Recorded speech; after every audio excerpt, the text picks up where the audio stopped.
आहे का कॅश आहे काय? मित्रांनो, मुलांना बक्षिसाची रक्कम मी देऊ केली, पण सर्वांना एकत्रच देऊ केली आणि मला वाटतं तिथं तसं करायला पाहिजे होतं.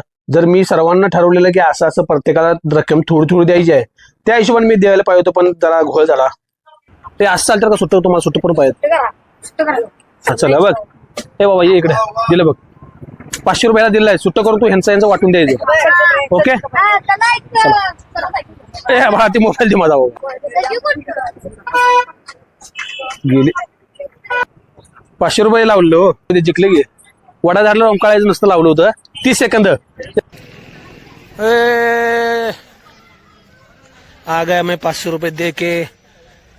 मुलं गेली त्या साईडला आणि मी पुन्हा आलो वडा झाडाखाली आणि इथे सर्व मुलं डोकावून खाली काय पाहायला लागल्यात. यार काय करलाय? सगळी मोबाईल घेऊन बसला, काय अभ्यास करला, काय गेम खेळालाय? अरे वा, हा एक आपला विद्यार्थी आहे, यानं मात्र या व्हिडिओमध्ये खूप मदत केली. त्याला पुन्हा शेक हँड केलं मी. दिला 500 रुपये. मग खरं काय खोटं कुठं बाबा? मला सोडते होती. मित्रांनो, या ठिकाणी सांगायचं असं आहे की मी मुलांकडे डायरेक्ट रक्कम द्यायला नाही पाहिजे होती, कारण त्यांनी सुट्टे करणार कसं काय, खायला घेतलं आणि पुन्हा 100 मध्ये पुन्हा 4 भाग पाडले, अशा प्रकारे काहीतरी कॅल्क्युलेशन केलं आणि त्यामध्ये घोळ असं झाला की नंतर कळणार की कुणाची किती वाटणी आहे, असा घोळ झाला. मग मित्रांनो, पहिलाच गेम आहे माझा, मी याच्या आधी कधी गेम सुरुवात केली नव्हती, पहिलाच गेम आहे. आणि घरी आल्यानंतर तुमची वहिनी देखील मला म्हटली अशा प्रकारे मुलांना पैशाचं हे करू नका, त्याला दुसरं काय जर लावा. मग ठीक आहे, याच्यानंतर आपण जे गेम चालू करणार आहे ना, याच्यानंतर जे मोठे मोठे गेम आपण करणार आहे त्यामध्ये मुलांना शाळेची वस्तू, जेणेकरून शाळेचा एक सेट, स्कूल बॅग, शिवाय बूट, शाळेचे सॉक्स, युनिफॉर्म, अशा टाईपचे आपण लावूया. एखादा वहीचा डझन सेट, अशा टाईपचा आपण लावूया याच्यानंतर गेम. आणि मुलांना मग नंतर मी समजून सांगितलं असं तसं, बऱ्याच वेळ झाला आणि शेवटी मग वरली रक्कम कितीचा घोळ होता? 50 रुपयाचा घोळ आहे. ठीक आहे, चला 50 रुपये मी देतो म्हणतो. आता मित्रांनो, नदीवर बऱ्याच दिवस आपण गेलो नाही ना, नदीवर जाऊया.